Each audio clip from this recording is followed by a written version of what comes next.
median. The median is that value of the variable which divides the group in two equal parts. So median అంటే ఏంటంటే ఆ value దగ్గర మొత్తం total data అంతా divide అవుతుంది 2 parts కింద అని చెప్పి మనం కన్సిడర్ చేయొచ్చు. సో మీడియన్ కనుక్కోవడానికి అన్గ్రూప్డ్ డేటా అయితే అంటే ఇండివిజువల్ డేటా అయితే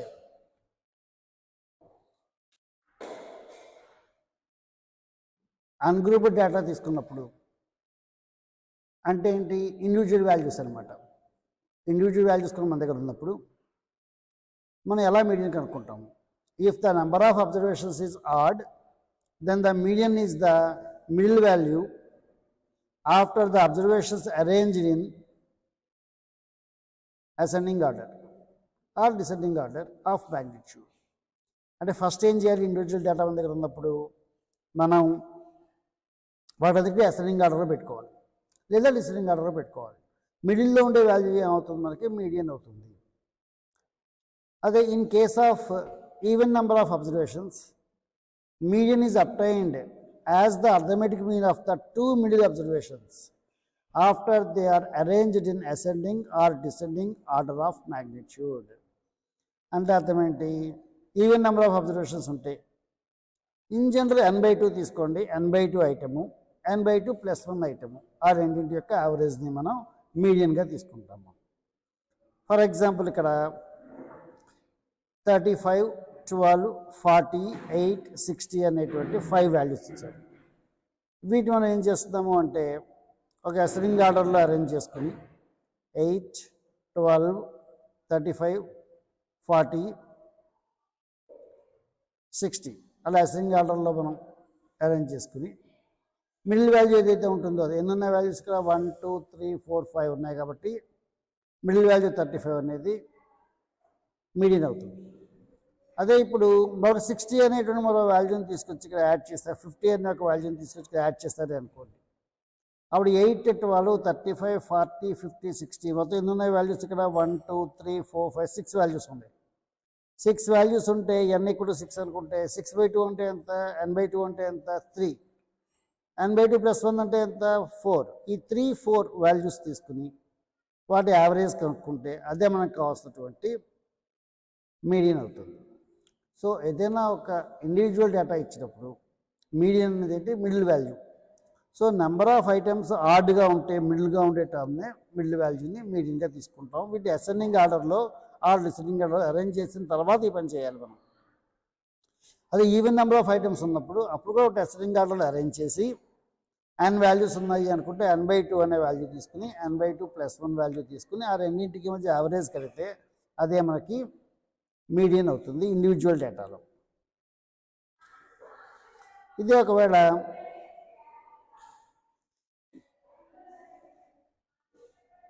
క్లాస్ ఇంటర్వల్ మధ్య కానీ ఫ్రీక్వెన్సీ మధ్య కానీ అయిందనుకోండి. సో ఫ్రీక్వెన్సీ డిస్ట్రిబ్యూషన్ అంటే అర్థం ఏంటి?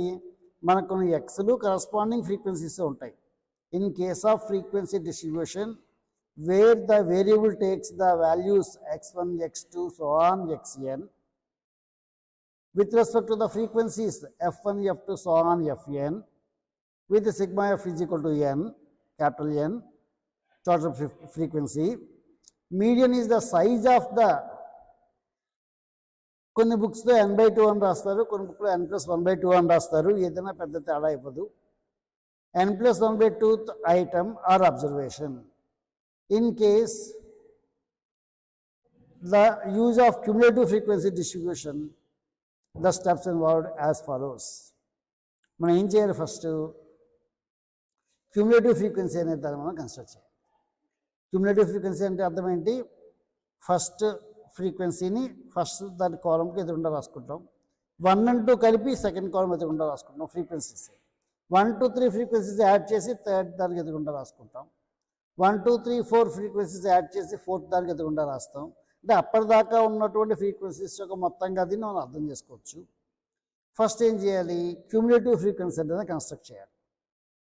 అండ్ n/2 వాల్యూ అనేది మనం కన్సిడర్ చేయాలి. n అంటే ఏంటి? ఫ్రీక్వెన్సీస్ అని యాడ్ చేస్తే వచ్చే విలువ. దెన్ n/2 కంటే కొద్దిగా ఎక్కువగా ఉన్నటువంటి ఫ్రీక్వెన్సీ ఎక్కడైతే ఉందో, క్యుములేటివ్ ఫ్రీక్వెన్సీ ఎక్కడైతే ఉందో దాన్ని చెక్ చేసుకోవాలి. Corresponding value of the variable gives the median. ఆ కరస్పాండింగ్ వాల్యూ అనేది మనకి మీడియన్ని ఇస్తుంది. For example 8 coins were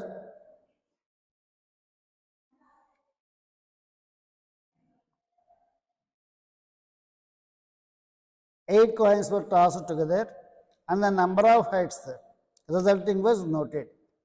8 coins ni పైకి ఎగరేసి టాస్ చేసి నెంబర్ ఆఫ్ హెడ్స్ ఎన్ని వచ్చాయి అనే సంగతి చెక్ చేశారు.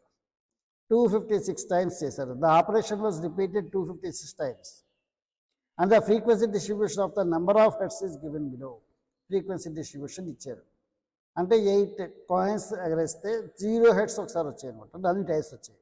ఒక హెడ్ 9 టైమ్స్ వచ్చింది. 2 హెడ్స్ 26 టైమ్స్ వచ్చింది. 3 హెడ్స్ 59 టైమ్స్ వచ్చింది. 4 హెడ్స్ 72 టైమ్స్ వచ్చింది. 5 హెడ్స్ 52 టైమ్స్ వచ్చింది. 6 హెడ్స్ 29 టైమ్స్ వచ్చింది. 7 హెడ్స్ 7 టైమ్ వచ్చింది. 8 హెడ్స్ 1 టైమ్ వచ్చింది. ఈ రకంగా ఒక డిస్ట్రిబ్యూషన్ టేబుల్ తయారు చేశాడు. Calculate the median. Median calculate చేయాలంటే ఏం చేయాలి మనం? ఎక్స్ వాల్యూస్ అన్ని కాలంగా తీసుకుని జనరల్గా ఎప్పుడు కూడా హారిజాంటల్గా వాల్యూస్ ఇస్తూ ఉంటారు. మనం వర్టికల్గా టేబుల్స్తో రాసుకుంటూ ఉంటాం. ఎక్స్ అనేది ఎంత? 0, 1, 2, 3 so on up to 8. Respective frequency ఎంత? 0కి 1, 1కి 9, 2కి 26, 3కి 59, 4కి 72, 5కి 52, 6కి 29, 7కి 7, 8కి 1. నౌ క్యూములేటివ్ ఫ్రీక్వెన్సీ అనేది ఎలా రాసుకుంటాం? కాలం మనం 1 ఉంది కాబట్టి కరస్పాండింగ్గా 1 రాయండి. 1 + 9 ఈ రెండు కలిపి వచ్చిన ఆన్సర్ 10 ఇక్కడ రాయండి, రెండోదాని ఎదురుగుండా.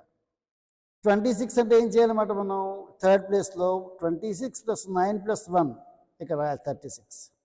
ఈ 59 దగ్గర ఏంటి రాయాలి మనం? 59 + 26 + 9 + 1. సో అలాగా ఈ 72 దగ్గర ఏం చేయాలి? 72 + 59 + 26 + 9 + 1 అది కరస్పాండింగ్గా రాయాలి 167. 52 దగ్గర ఏంటి రాయాలి? 52 + 72 + 59 + 26 + 9 + 1. సో అలాగా అప్పటిదాకా ఉన్న ఫ్రీక్వెన్సీస్ యొక్క మొత్తం అంతా ఏదో ఒక టేబుల్లో రాసుకుంటూ వస్తాం. నౌ ఎన్ అంటే ఎంత? Sigma F 256. 256/2 అంటే ఎంత? 128. 128కి నియర్గా ఉన్నటువంటి కొంచెం ఎక్కువగా ఉన్నటువంటి క్యూములేటివ్ ఫ్రీక్వెన్సీ ఏంటి? 167. సో ఈ 167కి కరస్పాండింగ్గా ఉన్నటువంటి ఎక్స్ వాల్యూయే మనకు కావాల్సినటువంటి మీడియన్ అవుతుంది. 1 minute. సో ఇక్కడ మనకి దిస్ ఈజ్ ద 167 అనేది ఎలా తీసుకున్నాం మనం? n/2 వాల్యూ ఏదైతే ఉందో n/2 వాల్యూ కంటే కొద్దిగా ఎక్కువగా ఉన్నటువంటి క్యూములేటివ్ ఫ్రీక్వెన్సీ తీసుకుని దానికి కరస్పాండింగ్ ఎక్స్ వాల్యూ ఏదైతే ఉంటుందో దాన్ని మనం మీడియన్గా తీసుకుంటున్నాము. ఇదే మనకి కంటిన్యూస్ ఫ్రీక్వెన్సీ డిస్ట్రిబ్యూషన్ అయిందనుకోండి, అంటే క్లాస్ ఇంటర్వల్స్ ఉన్నటువంటిది, అప్పుడు అక్కడ కూడా మనం ఏం చేయాలి? క్యూములేటివ్ ఫ్రీక్వెన్సీని కన్సిడర్ చేయాలి. n/2 అనేది ఏదైతే ఉందో n/2 క్యూములేటివ్ ఫ్రీక్వెన్సీలో కొంచెం ఎక్కువగా ఉన్నటువంటి కాలం అంతటి కూడా మీడియన్ క్లాస్ కింద తీసుకోవాలి. మీడియన్ క్లాస్ తీసుకుని ఫార్ములా ఏమవుతుందన్నమాట? Median is equal to L + n/f into బ్రాకెట్లో n/2 - c. ఒక్కొక్క టర్మ్ ఎలా వస్తాయి? L అంటే ఏదైతే మనం మీడియన్ క్లాస్గా తీసుకున్నామో, మీడియన్ క్లాస్ ఏంటి? n/2 కంటే ఫ్రీక్వెన్సీ క్యూములేటివ్ ఫ్రీక్వెన్సీలో ఏదైతే కొద్దిగా ఎక్కువగా ఉందో ఆ కాలంని కన్సిడర్ చేయాలి. L అంటే ఆ కాలం యొక్క లోవర్ లిమిట్, క్లాస్ ఇంటర్వెల్లో ఉండే లోవర్ లిమిట్. H అంటే క్లాస్ ఇంటర్వెల్ లెంగ్త్. N అంటే టోటల్ నెంబర్ ఆఫ్ టోటల్ ఫ్రీక్వెన్సీస్ని యాడ్ చేస్తే వచ్చేటువంటి నెంబర్ N. C అంటే మనం ఏదైతే మోడల్ క్లాస్ తీసుకున్నామో దాని పై దాకా ఉన్నటువంటి, దాని ప్రీవియస్గా దాని ముందర దాకా ఉన్నటువంటి క్యూములేటివ్ ఫ్రీక్వెన్సీ. సో వర్డింగ్స్ ఇవి. మీడియన్కి ఫార్ములా ఏంటి? L + n/f whole into n/2 - c. First ఏం చేయాలి? క్యూములేటివ్ ఫ్రీక్వెన్సీస్ రాసుకోవాలి. క్యూములేటివ్ ఫ్రీక్వెన్సీస్ రాసుకుని n/2 కంటే కొద్దిగా ఎక్కువగా ఉన్నటువంటి వాల్యూ క్యూములేటివ్ ఫ్రీక్వెన్సీస్లో ఉన్నటువంటి కాలం అంతటిని మనం మీడియన్ క్లాస్గా తీసుకుంటాం మనం, లేదా మోడల్ క్లాస్ అని కూడా వాడతారు. ఆ మీడియన్ క్లాస్లో ఎల్ అంటే లోవర్ లిమిట్, ఎఫ్ అంటే కరస్పాండింగ్ ఫ్రీక్వెన్సీ, ఎన్ అంటే సిగ్మా ఎఫ్, హెచ్ అంటే క్లాస్ ఇంటర్వెల్ యొక్క లెంగ్త్, సి అంటే మనం ఏదైతే కాలం కన్సిడర్ చేసామో మీడియన్ క్లాస్ దాన్ని ప్రీవియస్గా ఉన్నటువంటి క్యూములేటివ్ ఫ్రీక్వెన్సీ. సో ఈ వాల్యూస్ అన్ని జాగ్రత్తగా ఐడెంటిఫై చేసుకుని ఈ ఫార్ములాలో సబ్స్టిట్యూట్ చేస్తే మీకు ఆన్సర్ వస్తుంది. మనం ప్రాబ్లమ్ని చెక్ చేద్దాం.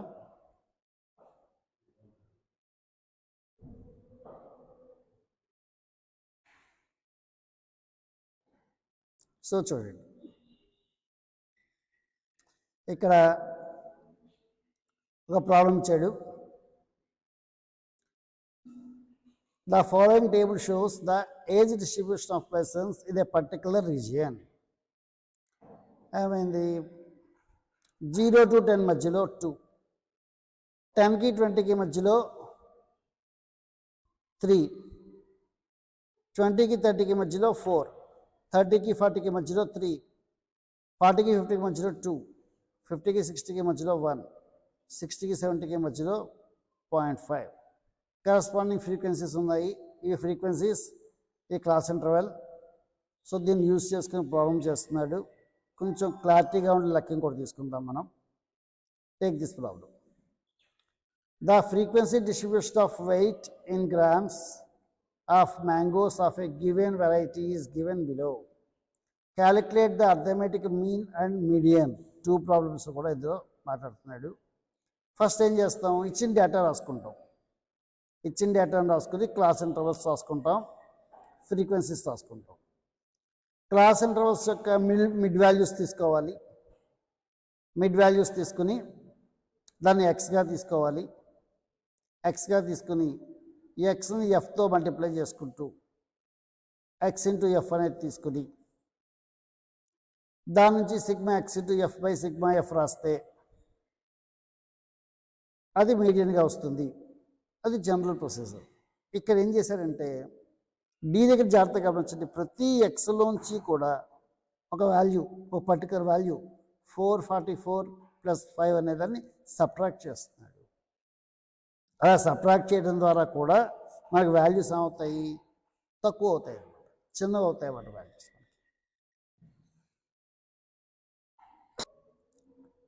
మనం ఒకసారి థియరీ పార్ట్ని చూద్దాము. కారణం ఏంటంటే మన వీడియో యొక్క లెంగ్త్ 15 మినిట్స్ అంతే. ఇప్పుడు ఆ ప్రాబ్లం నేను కంటిన్యూ చేస్తే కనుక లెంగ్త్ దాడిపోతుంది. సో నెక్స్ట్ వీడియోలో మనం ఆ ప్రాబ్లమ్ని పూర్తిగా డీల్ చేద్దాం. మనం ఒకసారి థియరీ పార్ట్ని జాగ్రత్తగా అబ్జర్వ్ చేయండి. ఏదైనా ఒక కంటిన్యూస్ ఫ్రీక్వెన్సీ డిస్ట్రిబ్యూషన్ మన దగ్గర ఉన్నప్పుడు దానికి మనం మీడియన్ కనుక్కోవాలి అంటే మనం ఏం చేస్తాము, ముందు క్యూములేటివ్ ఫ్రీక్వెన్సీ అనేది దాన్ని రాసుకుంటూ వస్తాం. క్యూములేటివ్ ఫ్రీక్వెన్సీ రాసుకుంటూ వచ్చి క్యూములేటివ్ ఫ్రీక్వెన్సీ ఓ కాలం ఏర్పాటు చేసుకుని మనం n/2 అనే వాల్యూని ఫైండ్ అవుట్ చేస్తాం. ఎల్ అంటే ఏంటి, సిగ్మా ఎఫ్. సో n/2 వచ్చిన తర్వాత n/2 కంటే కొద్దిగా ఎక్కువ ఉన్నటువంటి కాలం ఏదైతే ఉందో చూసుకో. క్యూములేటివ్ ఫ్రీక్వెన్సీస్లో n/2 కంటే కొంచెం ఎక్కువ ఉన్నటువంటి కాలంని మనం కన్సిడర్ చేస్తాం. కన్సిడర్ చేసి సేమ్ మోడల్లో ఇక్కడ ఎలా అయితే మనం పై లెక్కలో చేసామో చూడండి, పైన కిందకి అబ్జర్వ్ చేసాం. ఎఫ్ అనేది కలిపితే టోటల్ వాల్యూ 256 వచ్చింది.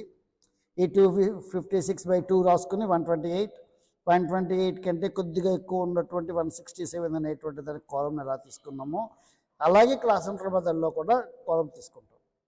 ఆ కాలంకి సంబంధించి ఈ ఫార్ములాను మనం అప్లై చేస్తూ ఆ కాలంలో ఉండే లోవర్ లిమిట్ ఎల్ అవుతుంది, ఆ కాలంలో ఉండే ఫ్రీక్వెన్సీ ఎఫ్ అవుతుంది, హెచ్ అంటే క్లాస్ ఇంటర్వల్ యొక్క లెంగ్త్ అవుతుంది, అండ్ సి అంటే ఏంటి, ఆ క్లాస్ అంటే ఏదైతే మనం మోడల్ క్లాస్గా తీసుకున్నామో దానికంటే కొద్దిగా పైన ఉన్నటువంటి క్యూములేటివ్ ఫ్రీక్వెన్సీ. సో ఈ వాల్యూస్ని జాగ్రత్తగా దీంతో సబ్స్టిట్యూట్ చేయడం ద్వారా మనం మీడియన్ కనుక్కుంటాము. సో మీడియన్ కనుక్కోవడానికి individual method, discrete method, continuous method, 3 మెథడ్స్తోనూ కూడా ఒకే రకమైన ప్యాటర్న్ మనం ఫాలో అవుతూ ఉంటాము. n/2 అనే దాన్ని మనం మెయిన్గా తీసుకుంటున్నాము అన్న విషయాన్ని అబ్జర్వ్ చేయాలి. Q2 కింద మన గతంలో ఈ విషయాన్ని మనం అబ్జర్వ్ చేస్తాము.